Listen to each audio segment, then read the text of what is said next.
we've got the expert up here kind of give us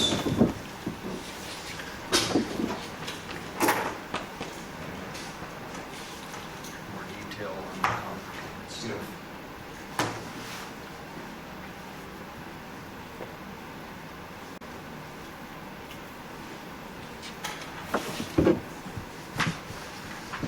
Raining yet or not? Salted Town is raining pretty good. It's hitting this way a bit.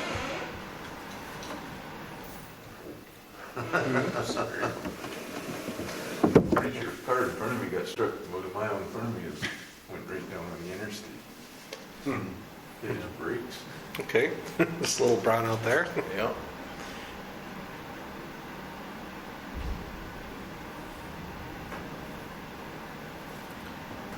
Well, I think we might be at the point where everyone would appreciate a nice rain, but of course not too much and not too hard and Look at nothing the, nasty.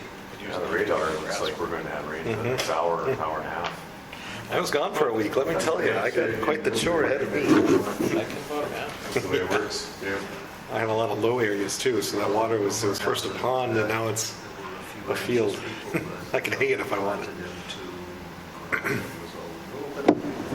Counting on the rain that didn't come last week, so I'm really looking for a boost, cut the crust.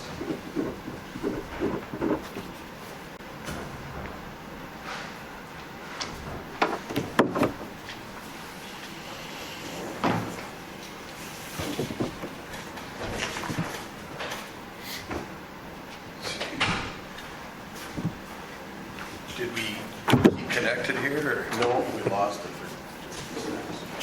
I think it was just enough to kill the Wi-Fi router though. Yep. Oh, is that what happened? Yeah. Enough just to blink the power for a second. So. Yeah. All right. Well, thank you everybody for coming in tonight. So we have John Lowry here tonight from Lowry Engineering, and he's an integral part of this whole project. Levi Reese, Commission President. We have J.R. Strum with Onstead Twitchell, our City Attorney. Paul Brown, who's one of the Commission Special Assessment Commission members. We have Matt Miller, who's a Special Assessment Commission member. John Meyer, Special Assessment Commission member, and then John Juleson, our City Attorney.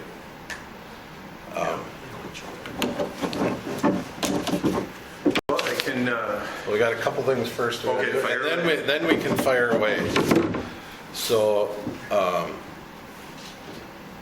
just need if you guys looked at the minutes, we just need to approve those. If everything looks good from the last meeting, we didn't have any real,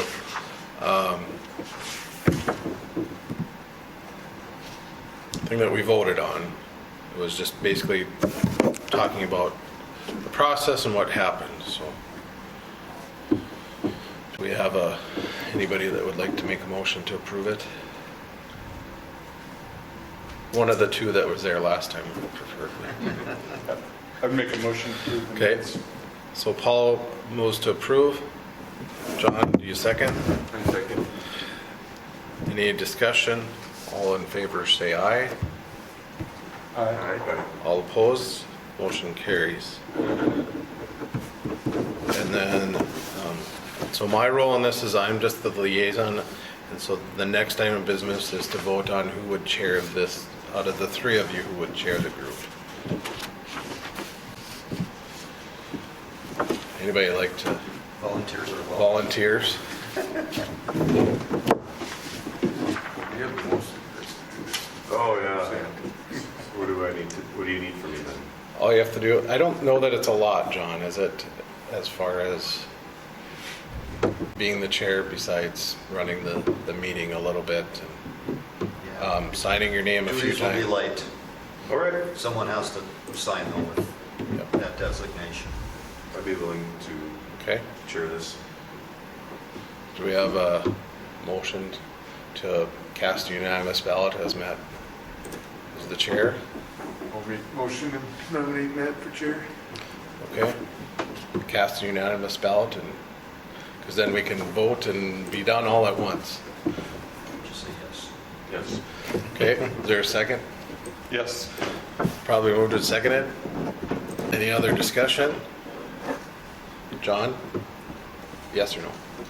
Yes. Matt, yes or no? Yes. Paul, yes or no? Yes. Carries, and I will turn it over to Matt. So, we won't leave you high and dry. So it's ready. I got an Yes. agenda written out for me, so that makes Yes. it easier. So, but we have John here tonight who was going to talk a lot about what the numbers and the computations that they came up with, and then you guys can kind of work from there. And John Juleson and JR and myself are here just to help and assist you guys as needed. So, Yep. So I guess, yeah, thanks for having me here tonight. And special assessments are always something that can be heated. The nice thing is, this was not in this situation. When you're trying to special assess an existing city block, though, stuff gets heated. The good thing is here that we've had this formula generally in place for a while. All the buyers have seen this information before they buy the lots. And the totals of the project should be getting finalized here. This document's dated from December 22nd, I think, or December 6th. But we put estimates on any work that was to be remaining this spring. As you know, there was a lot of cleanup work out there last year for this specific project. And we've got a little bit of warranty work to do here, but we anticipate that basically all project costs will be closed out by June 15th. And so, we'll be able to finalize this and move forward with life, and that it's very accurate at this point in time. So, getting down to it, every lot and block, you can see the left column is block and then lot is next. So that correlates to a lot and block on the final plat. And so real briefly here, block 1, it starts down in this area. Lot 1 is a green space lot, and then it goes around the horn clockwise. Lot 6 is the outlot that's in the future. You'll see that come up because that does take on assessments. Looking back at it, and again, I apologize. I've had to refresh myself a little bit recently because this has been in place for a number of years. But there's a sanitary lift and some water lines and different things that we wanted to share in the cost with future development. And then around the horn through here, through this block as well, ends at 41 right here. And then block 2 starts here. 1, 2 is the first, 1's a park lot, 2 is the first, 3 is another park lot, and then it goes to the corner through 16, and then 17 is another park lot. So we did color code those things. The red or pinkish is to refer to commercial lots. I was trying to look, and I don't recall why we did the purple. 8 through 15, those must be river lots. Those are river lots. Yep, so that's what that correlates to. The blue lot is the townhome lot that's sold. This lot 18 is another commercial lot, and then we have one more commercial lot here. Lot 2, block 2, that's on the east side of the entrance here. And then the green lots are the green lots. They didn't carry an assessment because they don't have sewer. They're incidental basically to the rest of the development, so they didn't carry an equivalent unit or contribute. You can see there's no width or area assigned to those. So basically what we did is we took every lot has an area and a width that's assigned to it. Now when it's a pie-shaped lot, I believe we took it at the setback. So if it's 50 feet of frontage, but 100 feet at the setback, 100 feet would apply. That's standard to do it that, because sometimes those pie-shaped lots are bigger in area but smaller in frontage, but they need to get their fair share. So we took standard engineering practices and put it across everything. So I'll start with the commercial lots here. Commercial lots use more stormwater than others because they have more impervious surface. So we have a higher equivalent unit. And then, so this number is the area of the lot times the equivalent unit, okay? You can see the lot 6 doesn't have any because it's not participating in the stormwater. We'll be doing a regional pond for that west stuff in the future. These lots have a higher impervious surface, so again, they're getting a larger equivalent unit. Similarly, this commercial lot here. So across the board,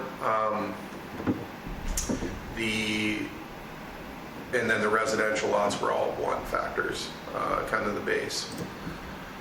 The sanitary sewer, the commercial lots at front of the property do not use the lift station.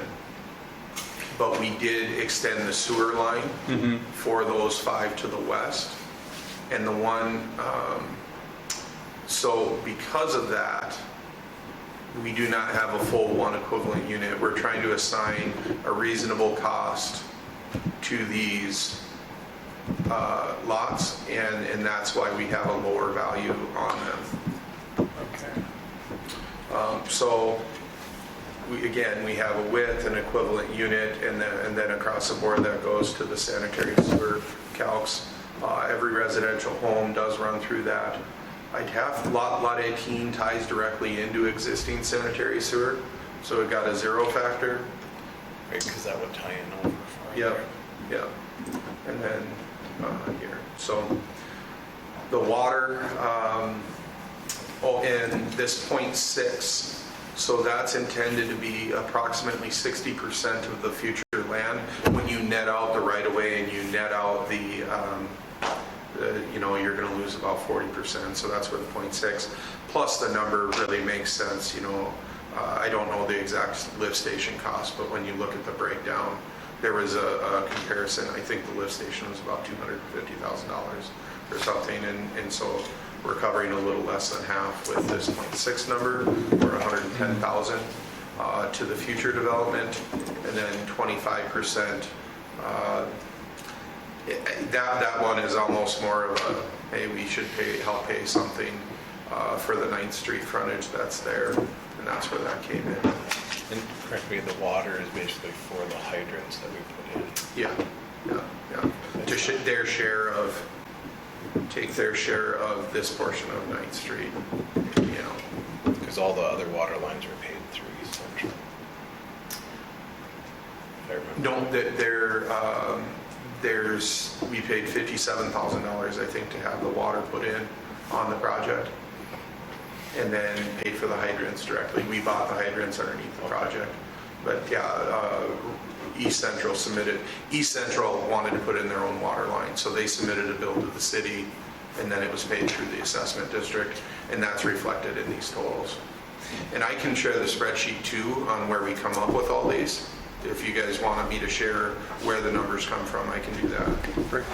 I think it would be prudent for us to be able to defend that. Yeah, absolutely. Yeah. Let me, we should have started there.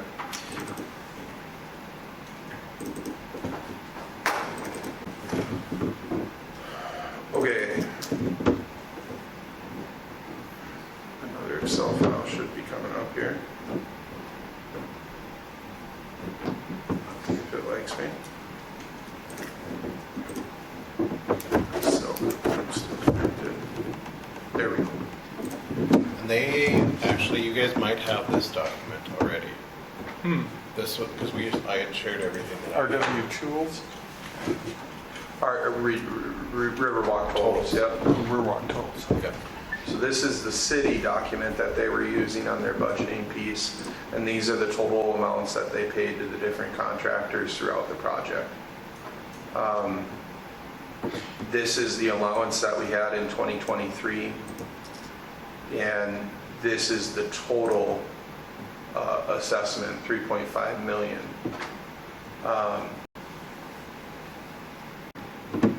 And then we have a more detailed breakdown of this 2.177 there.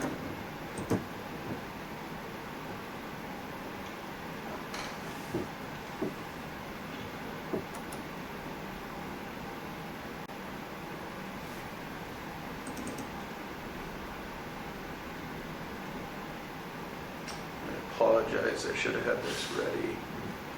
And I think you guys might have that as well, shared with you, the estimate sheet. Yeah, this isn't going to be the right file, but it'll get you, it's not the one from December. I can't find that at the moment, but it's the same file. So when we bid the project, we have bid items here, and some of them are worked pro rata share into the other numbers, like the mobilization and the demolition and whatnot. but the excavation, earthwork, this goes into the road project and under the roadway items here. And that's how it's split out. And so then these totals are taken and divvied up. Then the sanitary sewer, those are your assessments for that piece. The storm sewer goes into the storm, the 390. And then the park and trail items, again, so some of them are evenly split, some of them are put into the roadway items, and then the ones that are applied directly, storm sewer is applied to the storm sewer assessment. But in the end, this number breaks out into this number here, okay? And the categories are put into one of these four for the assessment piece. So I'll back up again. So stormwater we did by area, sanitary, water, and roadway we all did by width. And that was width at 100 feet, no, it was 50, it was 50 feet beyond the I think we did easement. width, yeah, I think we did width at the setback line, 35-foot setbacks, I believe. But again, we can get a map put together showing that exactly. I don't know.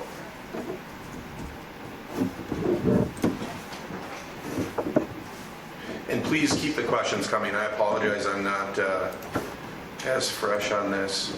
As I said, that this was put together about 4 years ago, 3 years ago. And we've been updating the numbers, but exactly how we broke it down.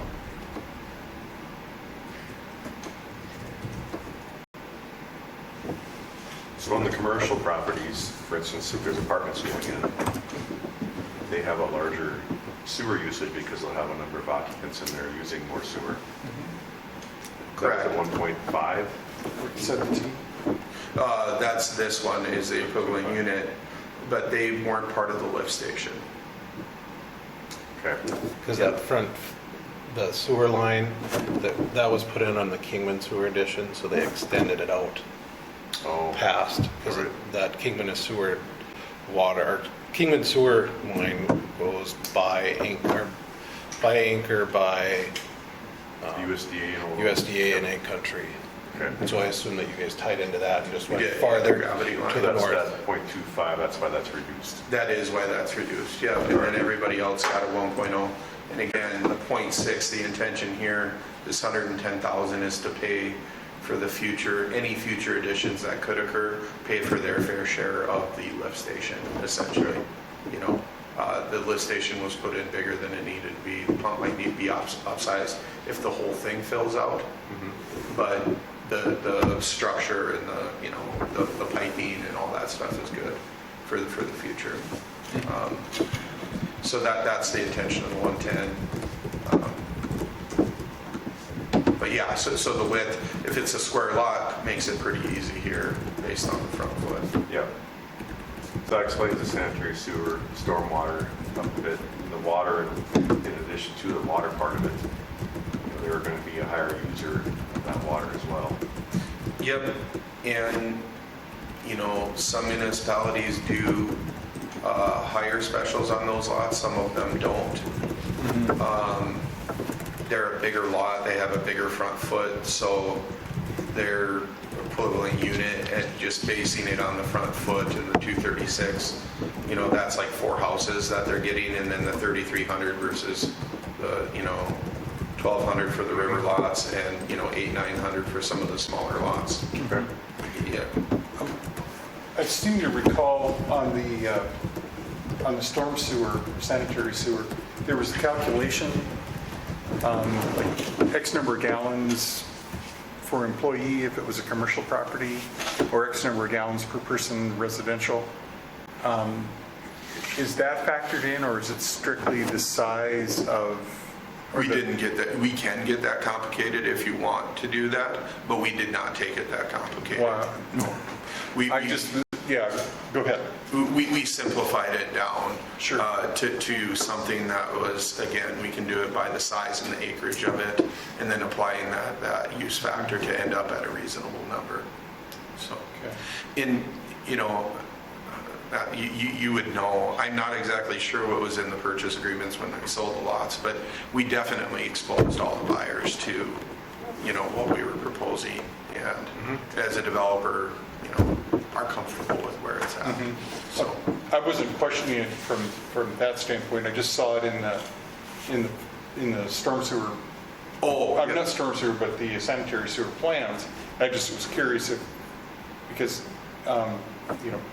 based on usage, was that taken into consideration versus just how many lineal feet of sewer that was actually for that particular lot? Yep. And when we get in, when you get into regional storm and lift stations and things of that nature, you definitely want to be doing more of the use-based. But a lot of the cost came in just the front foot. Right. And so if everybody, in an 8-inch line can take a lot of sewer. It can, there might be a need in some parts of town for a 10-inch line or a 12 or something, but 90% of Hillsboro can be handled on an 8-inch line. Serving it. So, and that's the minimum size you can do if you have more than, through state health. So, you're paying for the front, and that's why we did it by the front foot. You're paying for essentially your frontage in that portion of it. So, the manholes and the different things. And that's fairly common in the industry? It is, yeah. Okay. Yeah. All right. So the water, again, this 0.25 over the front foot, we ended up at a very equivalent number to what the commercial lots were paying. We felt that was appropriate. Again, that you can adjust this number if somebody feels strongly at that. And so the way this works is it adds up all the equivalent units here, and then you get your share. So the ratio, this is your pro rata share of that total that you're paying. We make sure everything adds up to 1 and it multiplies out. That's how it's all. So that's the reason for the 3 columns. The equivalent unit is what we're applying. The width equivalent unit is the equivalent unit times the width back here. And then this is your percentage of the total cost that lot is paying. So that's across the board in every column. I saw that. That worked out well. Yep. So anyways, so live updates, I can send the spreadsheet out if somebody feels strongly on something, but we, like I said, we feel confident in it, so. They all should have Okay. the last one that you get sent to us. Wonderful. With them, so. Yep. And then, so the total roadway cost of 1.9 million, and that's how that's split out. These lots, although they're going to use the development, they do have a common access easement that they'll use. Again, we applied a 0.5 on those commercial lots because a lot of their entrance is going to be right off of the highway. Again, there's a participation here in the roadways on the future piece to assist with that is really what it comes down to get these specials at a reasonable price. That's probably a little heavier than we needed to go, quite honestly, that 130. Not put 244 on the future development, and then the rest of them where they ended up. So these are very good specials. We bid since 2019. Bid prices have at least doubled, if not more. And we came in right on the front end of that, so we saw like a 20-30% increase in specials cost per lot. But now a 40-foot lot in Fargo has $60,000 in specials on it. That was two of my questions I had is, are these true values from when the lot was developed? And I believe when I spoke to your office that they noted that numbers have come up quite a bit. 2019 COVID just brought everything up. Yeah, so when did we construct this? We started in 2020. Yep. So we did experience, because there were the material shortages, there was stuff going on. Yeah. So we definitely saw an increase in price. It was fairly steady for like 13 through 19. I mean, it was going up, but it wasn't like, so it went crazy in 2020. Oh yeah. And then it continued to go crazy. I mean, even today. Today it's still high. Yeah. But it keeps stacking. But the value of these lots, the value of the assessments are still, they're still competitive, because you said it's 30% higher than when this was completed? No. These are the costs. So had we built this out in 2019, these might be 20-30% lower. Okay. But if we were to build it today, they'd be double. Okay, that's what I was getting at. Yeah. So on lot 32 for say, on a 30-year, if you paid it out over that 30 years, they're looking at about $1,700 a year in specials. Is what it computates out to about. Yeah. John, can you go to the first commercial lots? 1 through Yep. 5? So the EU on the roadway at 50% fundamentally.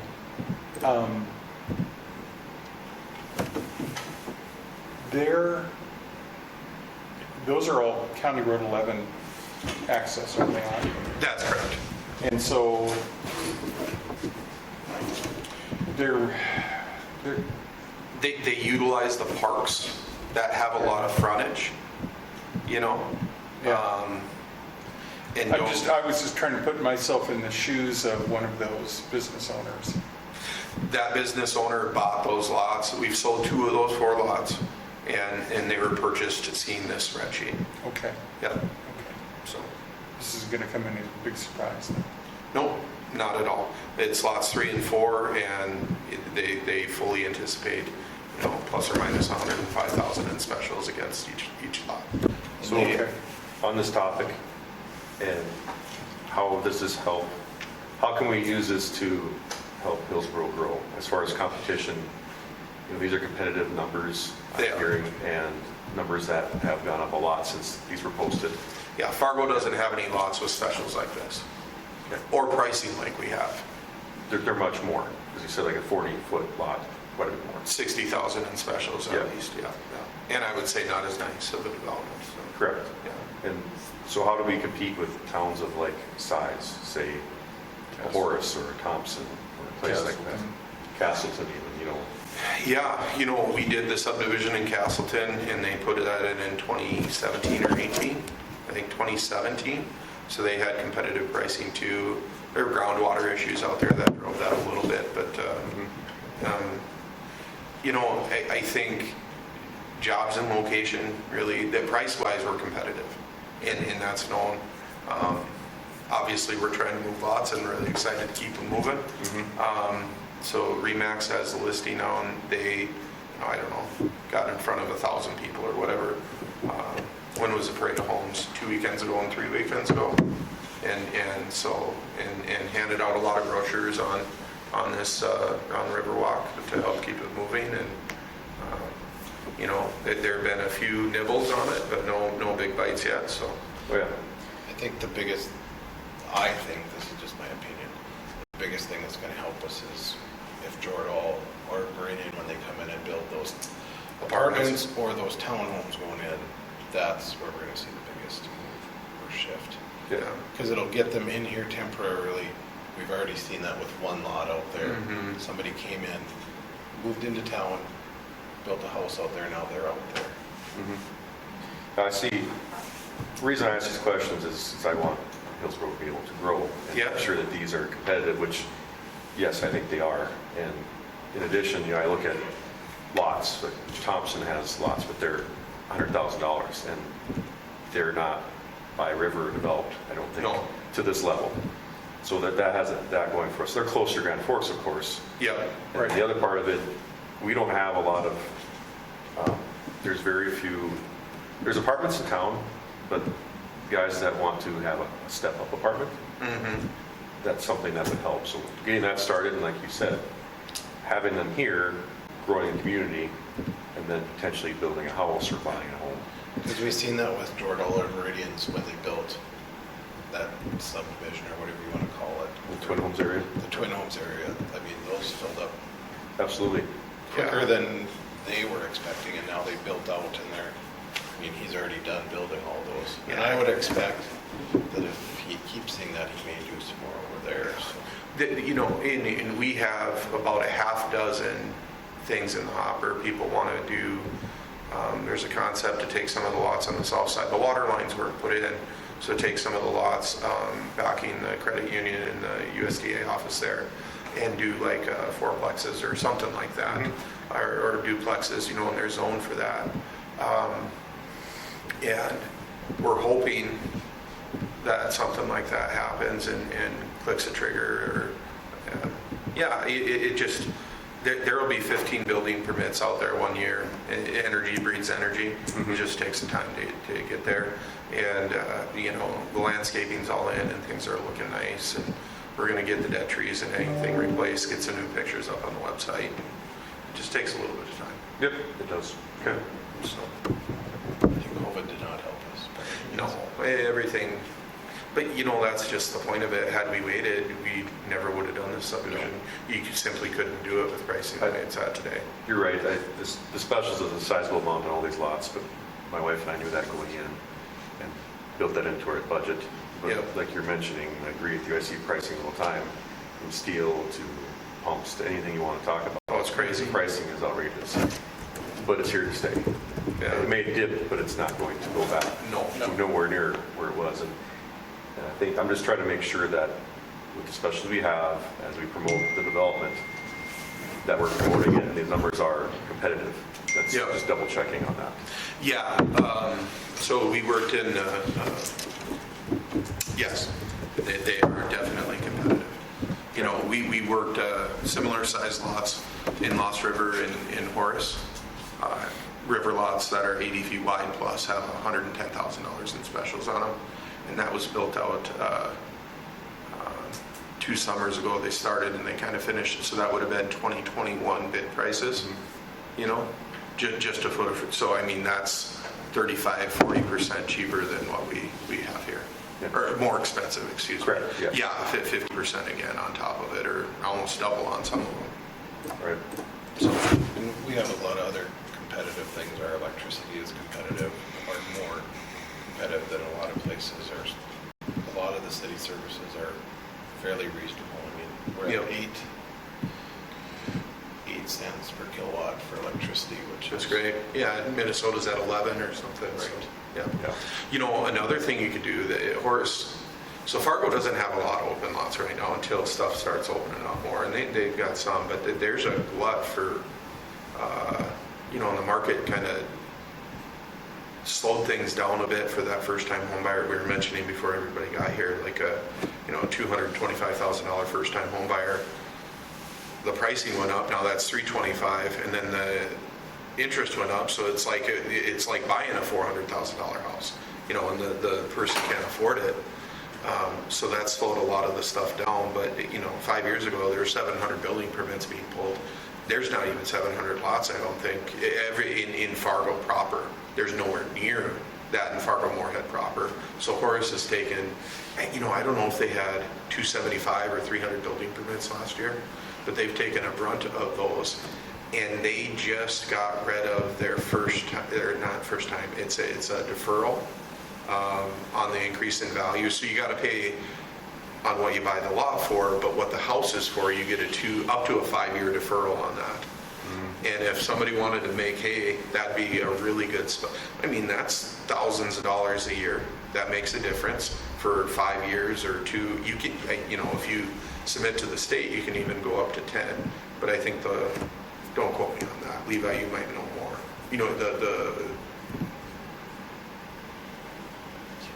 home buyer deferral.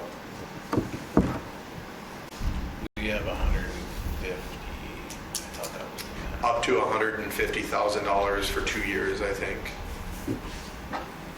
Is that what it is, Trevor? Is that I know what you're referring to, but I'd have to refresh my I memory was as well. 5, but maybe it isn't. Maybe up to 5 years, but that's something That's that you fine. could advertise. It is awesome. So you defer the first 150 and increase value for up to 5 years. Right. And, you know, that's an investment that the city can make and we can advertise because, you know, Horace is doing the most building permits in the FM area and they just got rid of it. So, In which, Matt, you know, with yours being done, that'd be, you just apply and it comes to the city and the history has been that we've always approved them, so. Okay. Because it has to be done once the home is built, correct? Yeah. So you'll be taxed for 5 years as you know, you get 150 off your assessed value. We just went up from 75 to 150 in the last couple of years. The other part of this, so you advertise specials and they are what they are and they're calculated, I think, fairly. So how do you get builders to come to Hillsboro to accept these specials and say, hey, we're going to build here? Especially if there's a shortage of builders. How does that Yeah, you know, we've reached out to builders in town, so if there's any opportunity to, in Grand Forks, you know, we know the builders that are doing a lot of stuff in Thompson and reached out to them, and we've had some forums, so, you know, doing that kind of stuff there. I think Economic, Jim Murphy had some stuff this last winter that we attended, but the other thing we're doing is getting it on the MLS. We've got 3 different builders that are working on plans and renderings to put it on the MLS, so it shows like it's a finished product, but, you know, it's a ghost listing. I've seen that in Horace, and some Yep. people have a lot of builds down there, that's what they saw, it made it easier to pull the trigger. Right, and so builders just aren't, you know, they might build spec in Horace, right? They're not gonna come here and build spec, they're just not gonna do it. So Okay. we need to, you know, we need to paint the picture and do a better job of that, and we're trying, Okay. so. And I think with HEDC getting some money, they're willing to put some money in ice and chair. I mean, that's been talked about, I'd say and so. lodging tax is also talked about, different things, so Towards, towards promoting and getting more. absolutely, the more promotion and just making sure people know that it's out there. The DOT is making us take our sign down on the internet. Well, it's not a sign, it's a semi. But they're making us move our semis, so any promotion help would be appreciated. Can you reapply and get it put back up? Don't feel bad because HEDC got. Well, that's the thing, is we never did apply, because I think, so where we've got it on Pat's lot there, it's not within city limits. And so it has to meet the highway spacing requirements, and all the billboards are taken up the spacing requirement. So you can't have a off-premises commercial advertisement sign. Right.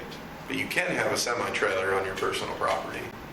But because whatever, they took pictures over the winter and said, that's not a trailer, that's a sign, get it moved, basically. Or permitted or moved, whatever it's. But if we're within city limits, things change. So we could put it, we might be talking on that. To move it within city limits. Mm-hmm. Yeah. Anyway, It's $25, it's a pretty easy fee.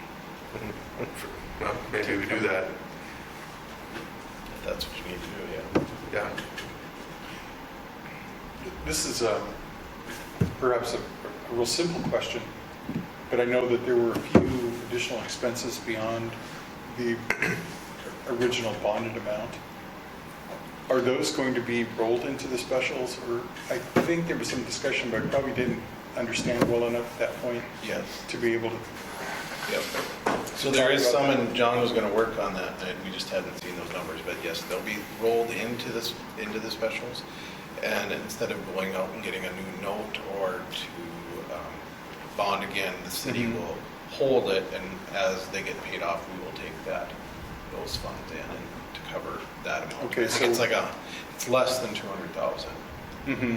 I can't remember And just- exactly what it is, like 100. 50, yeah, I think the gap there is in that spreadsheet. Right. Not this one. This one, 160. 161. Yeah. So they just applied fundamentally with the same formula that everything else is. Correct. Okay. Okay, that's They'll the- put it in each column and it will go under it. Right. And the main driver on that is the last top asphalt surface coating, or what is that? That was the buy-in for the Kingman Sewer to help with that project. And then we didn't get as much on the grant from, Yeah, there was a 25% match on the grant, and we didn't spend all the money. So we applied for the whole thing. It's still out there for us to spend as we continue to expand. Okay. and then there was some overages on a couple of things, but Yeah, we can get into the nitty gritty here, but the water line, having rural water do their own water line really delayed the project the first fall and caused, massive cost increases. So that was one thing I had too, is when we built, we had to pay bore in Yep. on top of the specials. Is that brought into the specials now? No, that's an individual owner. So the specials is the main line and the hydrants. and then each individual owner, homeowner brings in that line. And that's how rural That's water does because it. we're all members of rural water Yep. instead of paying to the city. Yep. So that was a surprise to me. I don't know if it's in the language anywhere, or if it is, I must have missed it. Sure. That would be something that any future people who build should be made aware of right away. Absolutely. Yeah. It wasn't a large amount when you're talking the specials on development today, Right, but still it's there. right. And it's only on certain lots, it's not on every lot. Yeah, half of them are on the wrong side of the road, but you still need to get across all the dry utilities and stuff. So you're probably going to end up boring no matter what. Yeah. I mean, you open trench and you got to back it out. And we tried working with rural water in the beginning, trying to do partnership or something, and it just didn't phase out Yep. to make it work, so. Exactly. Well, I have voting power now with the rural water, whatever that comes. You're on the rural water board. Oh, yeah. There you go. To get to the involved, I could go now. All the power's safe. Now you can be a member and you can be on their board. Oh, yeah, yeah. Well, just something that they should be aware of. It was a Yeah, surprise. absolutely. So John, kind of following up with what we just talked about, are you thinking that after the June 15 warranty work is done, that's when this will be updated to include all the costs? That's correct. Yeah, so I should point that out, guys. So this number is currently at 3.274 based on that December number, and I'm looking at this spreadsheet here. So we have 3.254. So it is right there. No, I'm sorry. Wrong one. 3.5, that's the difference. So that's going to be the total amount assessed against the project. And we're not intending on changing any of the ratios. It's just where those costs allocate, and then, the totals will add up to the 3.5. So it'll be, looks like about a 10% increase.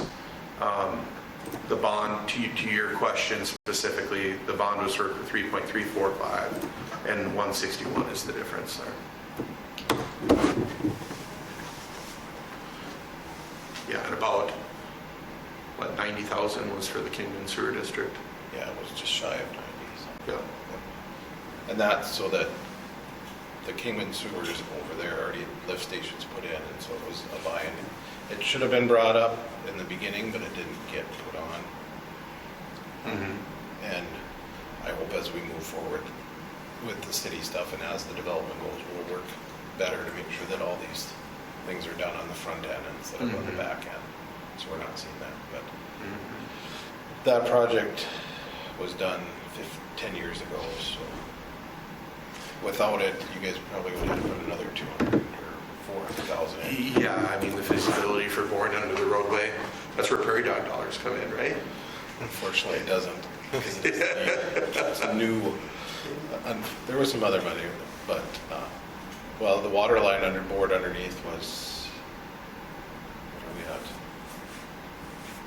It was almost 500,000 for the water line Right. that we just bored under. Did you guys have to case that too? Interstate? So we did, and then they were having issues, so DOT granted us not to case part of it. Oh, nice. Apparently it wasn't pulling through or something, so. Which is funny because they case it so that you can pull it through in the future. It's part of it's cased and part of it's not. Awesome. I didn't get into it with Steve, he just said that there was a issue once they got underneath. Yeah, right. And then, but our other one is cased, so we Yeah. have two new ones that just went in. Nice. Because the original ones were built before the interstate. I'm guessing before John was even here, they were in, so. Our city attorney, so before then, before you were the city attorney, they were there, so. Yeah. So there's a line that is not cased underneath the interstate. Correct. Did they run it deeper? Or? I'm not 100% sure what they did. Because it was, I don't know if they were trying to pull it through and they were getting stuck and they just kept pulling it and it wouldn't come, and then, so they went back to DOT and DOT granted it As a waiver. so. Yeah. Did they have requirements for casing for loading on roads and other items like that? But it was, apparently it was thick enough that it wouldn't matter or it wouldn't affect. Okay. And we're using it as a, so there's two lines. One is our primary water line, one is our secondary. We generally only use one of them, but it's one of those things, if one of them goes out, Redundancy.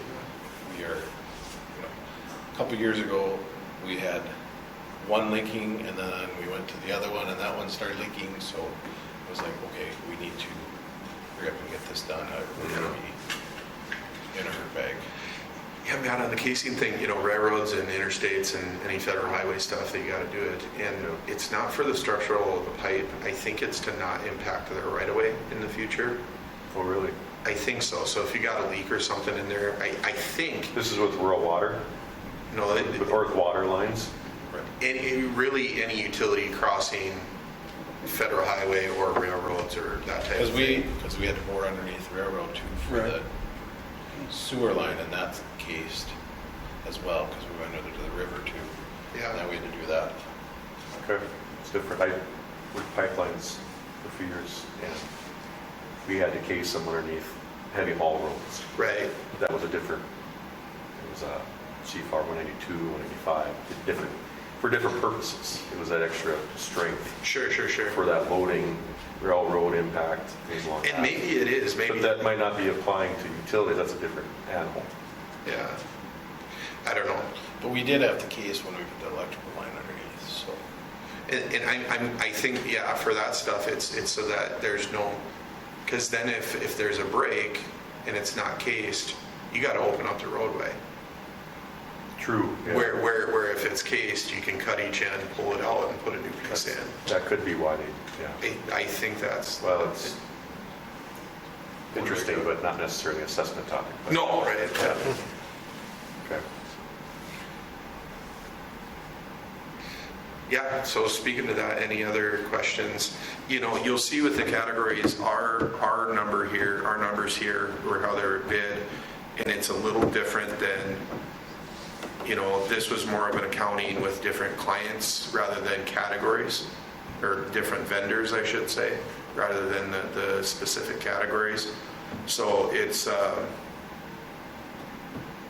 this is the city spreadsheet. The important thing when you're looking at this is making sure that that number matches up with our total, matches up with the assessment spreadsheet total across the board. And we'll make sure that it does.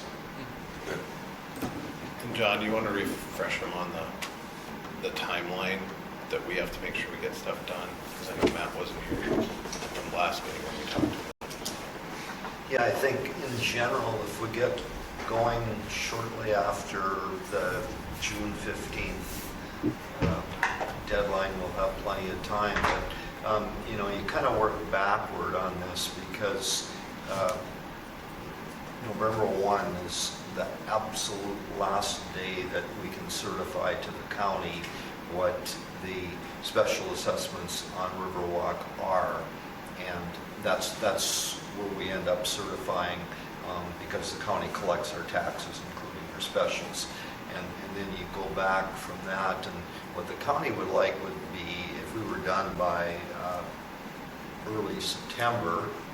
And I guess, we kind of look at, once we know, now that I know, shortly after June 15th, we'll have some numbers.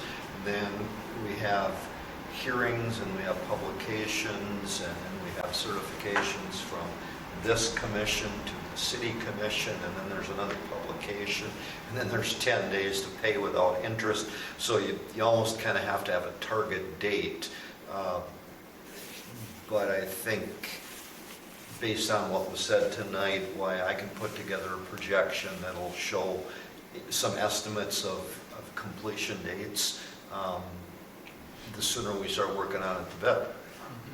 But as I said, November 1 is the drop dead date. And that's important because included in the bonding is enough money to pay interest until the assessments start coming in.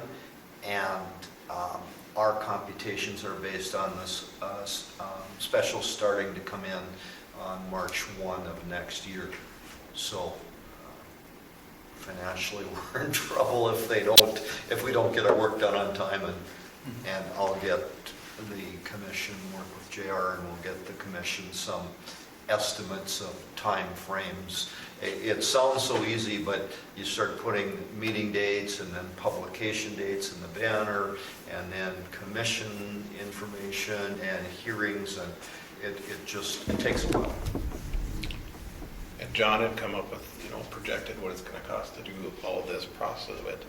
And I'm sure, in the past, the city has taken those costs on and not been part of the special, so hopefully we can do that again. So we're not trying to add that on top of it. Okay. Well, we're at night.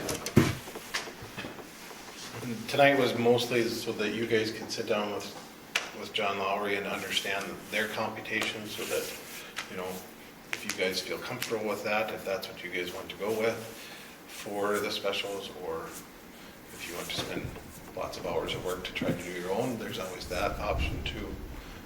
But the biggest thing is that you guys understand how they did theirs, to make sure that you feel comfortable with it. Is there anything from a legal standpoint where the bonded amount and the assessment amount are correlated? I mean, obviously here, it's kind of it seems to me very straightforward. This is how much money we have involved in this project, and the assessment's covered. Mm-hmm. So we really don't, if that is correct, we don't have much leeway to do anything anyway. I mean, in essence.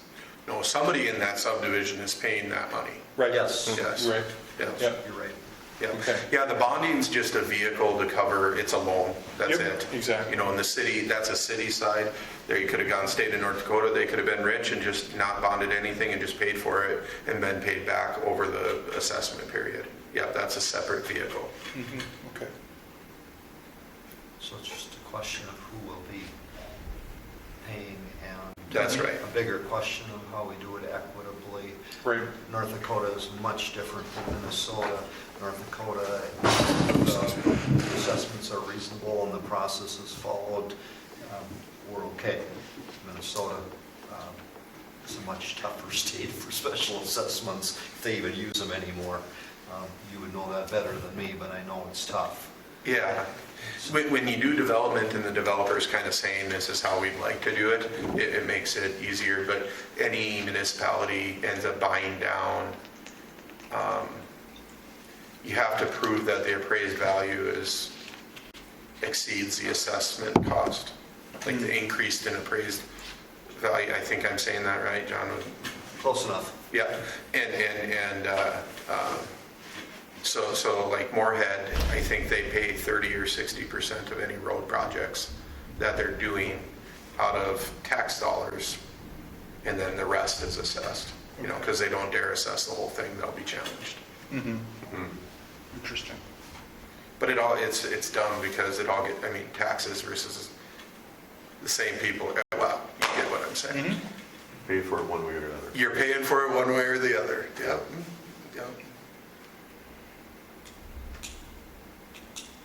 So. Okay. Well, thanks, everybody. Thank you As for far coming. as tweaking the assessments, like what typically is done by other assessment committees? Well, I think it depends if it's, Fargo has a full-time person and actually a full division that does this full-time, does assessments. And so they're constantly talking with people and what the benefit is and hearing different people say, well, this with this, and, but in essence, the developer was all of the land, and we're asking for it to be assessed this way. So the user is asking for it to be assessed this way, so it really makes it simple. Yeah. Yeah. And a few lots have sold, but I know there was language in there about the assessments. Yeah, I remember the assessed value, and it was about what that is right there. Yeah. So I don't remember the exact amount of time, it's probably close to that dollar amount. Sure. You know. Sure. Yeah, and I could provide it, but I think there was, legally, there was like a waiver of protest for people purchasing the lots, just to make this process go smoother. So that, and then we communicated on the front end. Yeah. Yeah. It's a little different, some of the other developments in Hillsboro, some big ones that are developed already, they were built at a different time, a different era. Costs were done differently as well.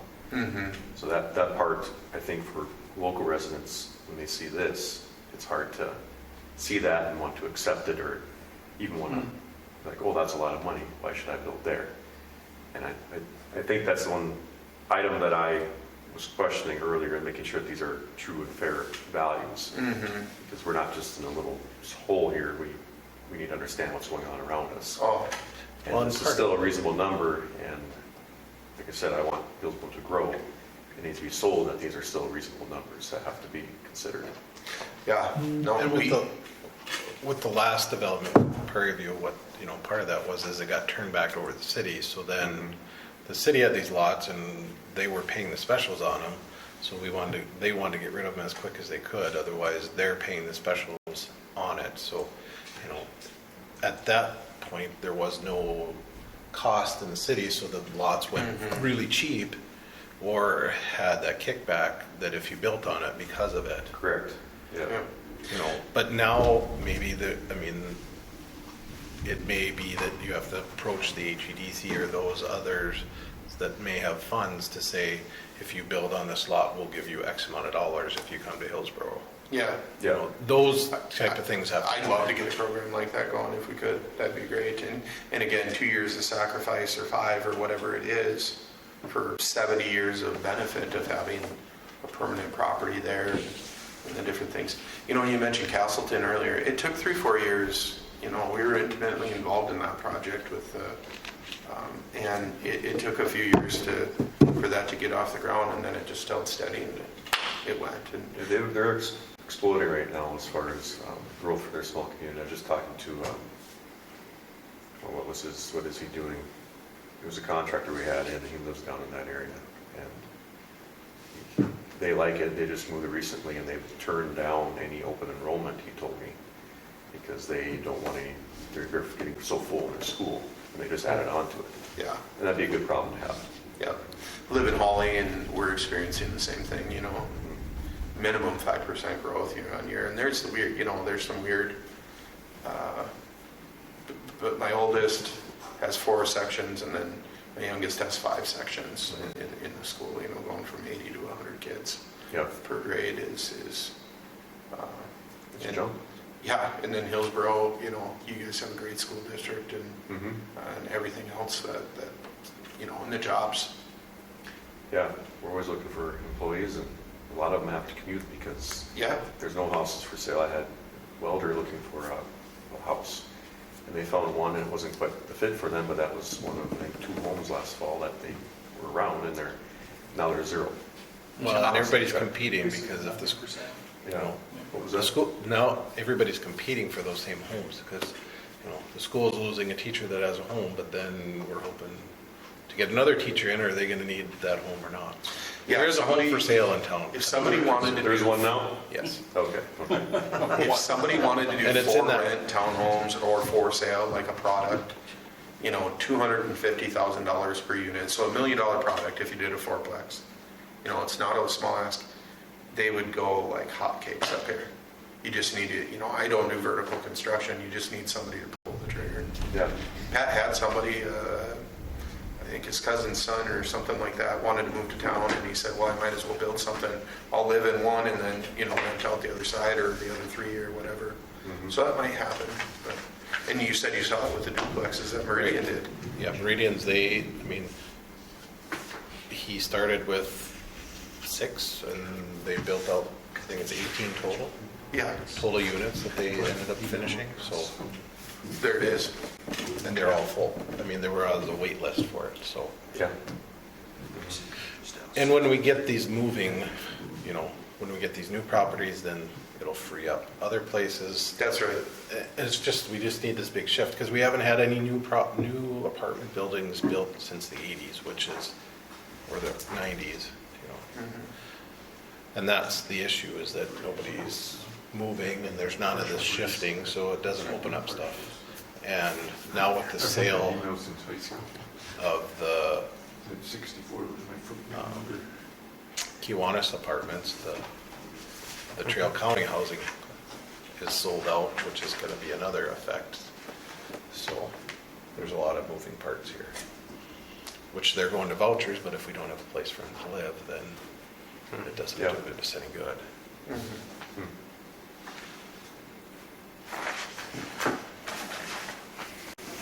Which Jim is working on some of that, so Jim Murphy, and we're trying to get these things figured out, but it takes time. I believe I am calling Jim tomorrow morning and telling him that he was going to do a $10,000 incentive to get somebody into Hillsboro per person, per household. Well, actually, you gotta talk to Terry, because Terry's the HEDC board president.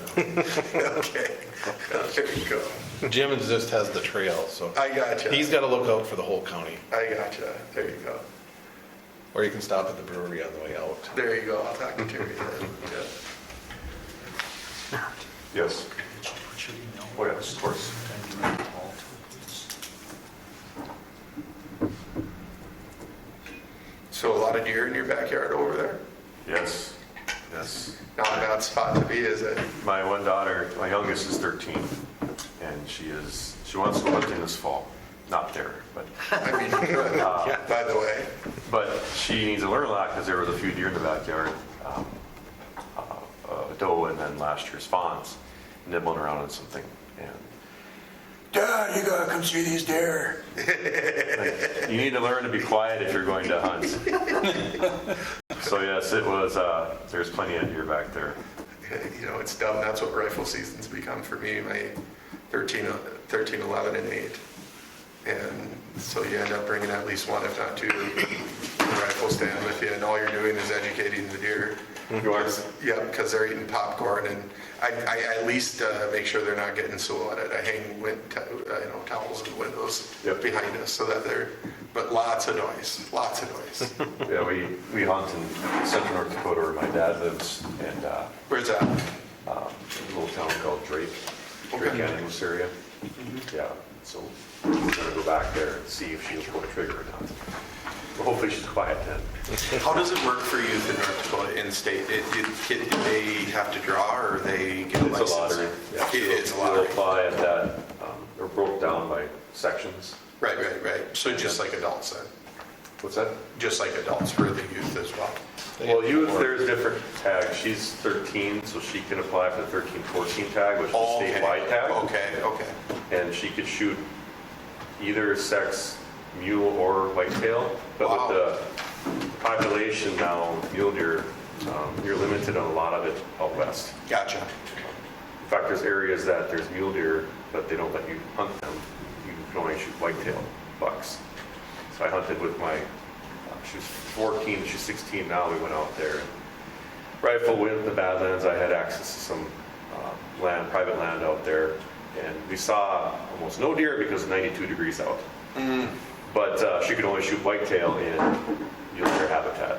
It's just weird right now with the population is so beat up from these winters and blue tongue and the other problems that we're having. Yeah. A few friends are out in 3B, like south of Arnegard, Alexandria area.